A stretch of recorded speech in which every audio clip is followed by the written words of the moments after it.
All right, shall we? All right, Connor, how are we feeling coming into this one? Great. Excited to race. A little nervous. Just Why? because now we're here. No, but I'm pretty excited. Fitness-wise, how does this shape compare to your build-up for Paris? As far as workouts go, I'm running workouts faster, but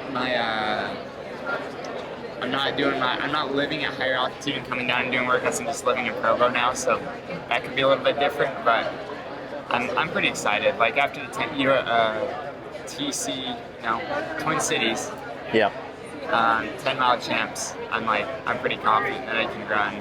You know, if there are some miles in there that end up being 4:30s, I'm not going to be too nervous about that. Yeah, so that 10-mile performance, I think, flew under a lot of people's radar. What did you take away from that one? And I guess what was the plan going in? So the plan going in was, just kind of get a good effort in, like just practice racing, and that was the whole goal of the weekend. And I got out there, and I knew we were going to have a tailwind for some of those miles. I was actually a little sick the days leading up to it, and after the race. I felt great race morning, obviously. Obviously, that wasn't holding me back at all, but so I almost didn't race it, and then they were like, "Oh, there's gonna be a tailwind," and I'm like, "Oh, I'm gonna run fast. Like, I don't want to miss out on this." So, felt good race morning. So I was like, "Yes, absolutely, I'm gonna race it." But in my mind, I really wanted to run about 4:30. Even before the weekend, even before the wind, I was like, low 4:30s, I'd love to average for a 10-mile race. I knew my fitness was really, really strong right then. And so that was like, the goal was I was just going to push from the front. I was hoping there was going to be somebody else pushing from the front with me, but I really just wanted to go after a fast time.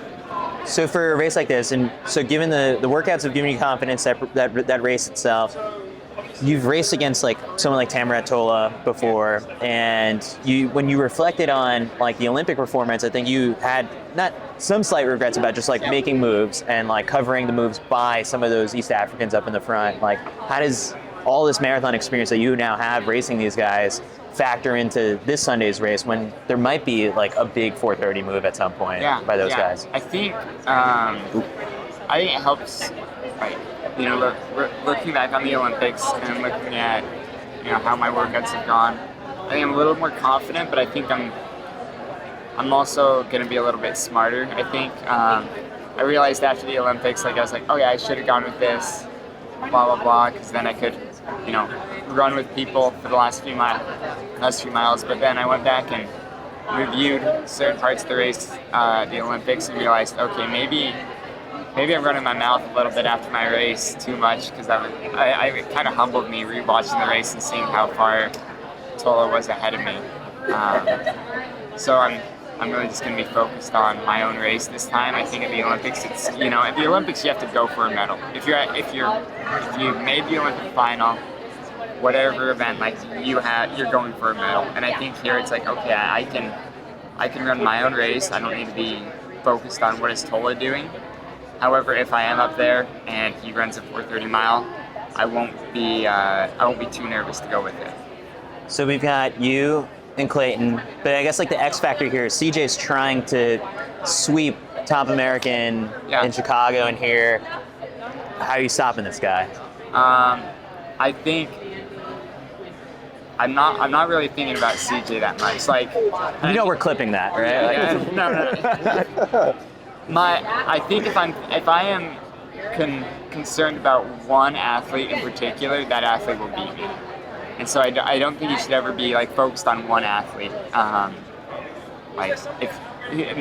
Unless it's like somebody much better than you, but if they're much better than you, then they're going to beat you. So you just want to run your own race. Like, I don't want to focus on beating CJ, and then let's say CJ goes and runs the worst race of his career and runs like 2:20.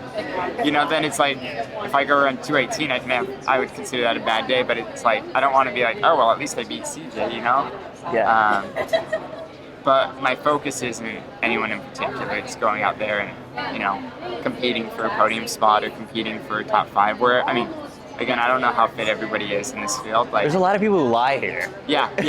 Oh, it's funny. John Anderson always asks me, he's like, so how are you feeling heading into the race? And I'm like, good. And he's like, are you really good, or are you like, you're gonna finish and tell me you're injured? And I'm like, well, I think I'm good. Like I mean, hamstring was a little sore last week, but I think it's not bad enough to talk to my coach about it. So like, I didn't change anything. Yeah, everyone's got the poker face on in this setting. Yeah. So I guess like that's the one thing that is special about the way you run the marathon is like you are up against whoever's in it. You don't see like I'm in the top American pack right now or anything like that. No, I mean, I like this race because there is prize money for top American, but it's also like I would love to be, you know, top 3, top 5. I want to, maybe I just want to finish. I ran a smart race because I'm fit right now. So I always look back and I can figure out I didn't execute well, but right now it's like I've executed well for the whole training block. I don't want to look back on this race and be like I didn't execute a good race plan. Get to a Worlds qualifier too if you finish top 5. Oh, that's true. That's true. Bonus. All right, Connor. Good luck on Sunday. Hey, thanks, Chris. All right. Thanks, man. Sweet.